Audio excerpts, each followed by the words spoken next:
O Senhor é o meu pastor e nada me faltará. Muito bom dia para você. Com essas palavras sagradas da palavra de Deus, nós começamos mais um dia.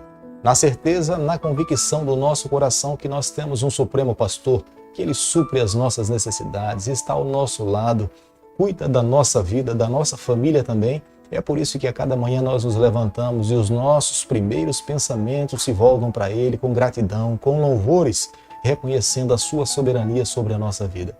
Quero deixar com você, nesse momento, um versículo da Palavra de Deus, do livro de Salmo, capítulo 118, verso 1, onde a Bíblia diz o seguinte: rendei graças ao Senhor, porque Ele é bom, porque a sua misericórdia dura para sempre. Salmo 118, o verso 1. Precisamos render graças ao Senhor todo e qualquer momento da nossa vida. A nossa vida precisa ser uma canção viva para o nosso Deus. Quando nós vivemos da maneira como o Senhor se agrada de nós, a nossa vida se torna uma canção. Deus é bom o tempo inteiro. O tempo inteiro Deus é bom, e porque a sua misericórdia dura para todos sempre, de geração a geração. Salmo 118, o verso 1. Amigo, nesse canal, a cada dia, nós estudamos um capítulo da Palavra do Senhor. E nessa manhã eu convido você a abrir a Palavra de Deus no livro de 1 Crônicas, capítulo 8, o verso 1. Benjamim gerou a Bela, seu primogênito, Asbel o segundo, a Ara o terceiro. O capítulo que nós estaremos estudando nessa manhã, que é o capítulo 8, nós veremos. O autor do livro de Crônicas, ele dá uma atenção especial à genealogia de Saul. É o primeiro rei de Israel. Embora todos soubessem que a vontade de Deus era que o regime teocrático pudesse predominar entre o povo do Senhor, Deus falaria, o seu povo ouviria e eles viveriam uma vida feliz para todo sempre. Mas o povo de Deus escolheu ter um rei humano. Eles queriam seguir o mesmo modelo dos reinos que estavam ao redor do povo do Senhor, dos cananeus. Eles queriam ter um soldado, um rei que montasse no cavalo e fosse à frente das suas batalhas, mesmo Deus advertindo o seu povo, mesmo Deus mostrando o lado negativo do que iria acontecer no futuro, eles permaneceram com a sua mesma opinião e Deus ouviu o pedido do seu povo.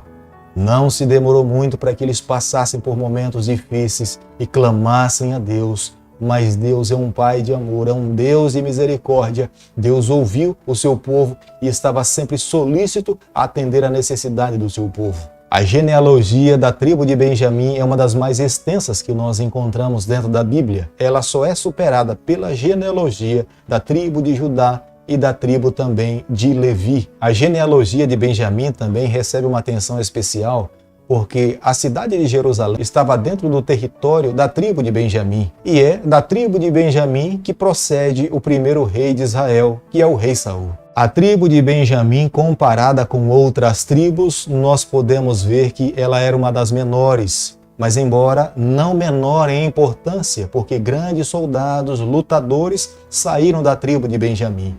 O pai e mãe de Benjamim era Raquel e Jacó. Raquel perde a sua vida logo após o nascimento de Benjamim. Benjamim é o único filho que não estava envolvido na trama da venda de José para os ismaelitas e que futuramente foi vendido para os egípcios. Todas as tribos, em especial, Deus concedeu o dom.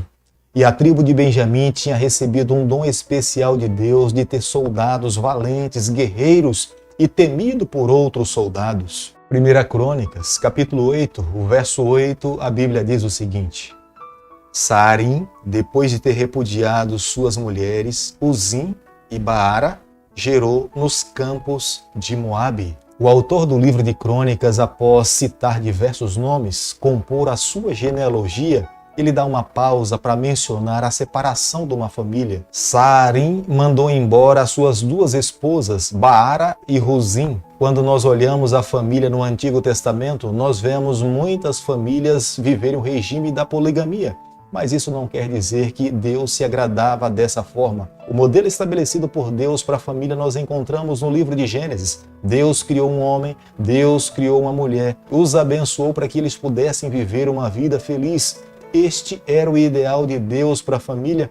Nunca foi plano do Senhor que as famílias se envolvessem na poligamia. Aqueles que se envolveram com a poligamia pagaram um alto preço, passaram por dificuldades, tiveram problemas e muitas famílias não conseguiram discipular, ensinar, instruir os seus filhos como Deus gostaria que um pai e uma mãe pudesse discipular e instruir os seus filhos no caminho do Senhor. 1 Crônicas, capítulo 8, verso 28, a Bíblia diz o seguinte: esses foram os chefes das famílias segundo as suas gerações e habitaram em Jerusalém. Embora o autor do livro de Crônicas esteja se referindo à genealogia da tribo de Benjamim, mas ele aqui começa a mencionar a cidade de Jerusalém, porque a cidade de Jerusalém estava dentro da geografia do território da tribo de Benjamim. Dentro da cidade de Jerusalém não morava apenas os integrantes da tribo de Judá, mas em sua maioria eram os integrantes da tribo de Benjamim. Como nós podemos ler no versículo 29, o pai e o fundador da cidade de Gibeão era Gibeão. Foi lá em Gibeão que Deus apareceu a Salomão e o tornou o homem mais sábio sob a face dessa terra. Lá em Gibeão também morou Saul. Foi lá em Gibeão onde se estabeleceu o santuário do Senhor. Era para lá que o povo do Senhor se voltava para se encontrar com o seu Deus e entregar as suas ofertas e as suas expressões de adoração. 1 Crônicas, capítulo 8, verso 33, a palavra de Deus diz o seguinte: Ner gerou a Quis, e Quis gerou a Saul, Saul gerou a Jonatas, a Malquizua, a Abinadab e a Esbaal. Embora o nome do filho de Jonatas seja Esbaal, isso não quer dizer nem que Jonatas nem Saul eles eram devotos a Baal. A palavra Baal significa senhor, dono, marido, mas depois que essa palavra foi relacionada ao deus Baal, houve uma proibição da parte de Deus que o seu povo pudesse colocar o nome dos seus filhos com o termo Baal. Deus não queria que nada que estivesse relacionado à adoração pagã a Baal estivesse envolvido no meio do seu povo.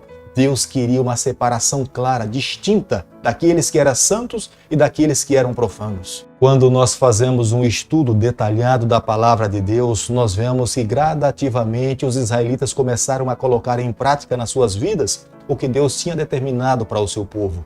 O nome de Esbaal foi mudado para Isbosete. Esbaal significa homem de Baal. Isbosete significa homem de vergonha. Deus não queria que o seu povo se envolvesse com a cultura pagã. O desejo de Deus e o sonho do Senhor era que a nação de Israel fosse um povo santo, separado exclusivamente para representar o seu nome aqui na face dessa terra. As mudanças desses nomes eram necessárias e recomendadas por Deus, porque o livro de Samuel, 1 e 2 Samuel, esses livros eram lidos dentro do templo. A leitura desse livro era o estudo da palavra de Deus. Quando eles ouviam as leituras desse livro, eles sabiam que era Deus falando com eles. Portanto, não poderia haver uma mistura do nome de Baal com adoração ao Deus Israel. O Deus que nós servimos, ele nunca quis que essa junção pudesse acontecer. Os objetivos pelos quais Deus um dia tirou o seu povo do cativeiro do Egito eram muito claros. Ele queria um povo separado, ele queria um povo exclusivo para ele. Ele não queria ser um Deus que pudesse concorrer no coração do seu povo, ele queria ser exclusivo na vida do seu povo. O objetivo pelo qual Deus colocava a nação de Israel no centro da terra, na terra de Canaã, o objetivo era evangelizar, era revelar a sua verdade ao mundo. Deus queria um povo separado para influenciar e jamais ser influenciado. O que eu e você nessa manhã precisamos entender que os mesmos propósitos pelos quais Deus um dia chamou o seu povo, hoje Deus tem nos chamado. Deus espera que nós possamos ser um povo santo dele. Deus espera que nós possamos influenciar as outras nações. Nós não podemos absolver a cultura do mundo ou do século presente, mas nós precisamos influenciar o presente século com a cultura da palavra de Deus, com as verdades que estão reveladas na vida. Por isso que a cada manhã, a cada dia, nós precisamos nos levantar com o coração aberto, clamarmos por Deus, suplicarmos pela sua bênção, para que nós possamos ter forças vindas do céu, para que possamos, nos dias em que nós estamos vivendo, cumprir os propósitos de Deus para a nossa geração. Querido Pai, nas Tuas mãos nessa manhã nós nos colocamos, confessamos as nossas falhas, abrimos o nosso coração, queremos a cada dia viver exclusivamente para o Senhor. É o nosso pedido, é a nossa oração e nós fazemos em nome de Jesus. Que o Senhor te abençoe e te guarde. Que Ele faça resplandecer o seu rosto sobre você. Que Ele tenha misericórdia de você. Que sobre você nessa manhã Ele levante o seu rosto e conceda a sua paz em nome de Jesus.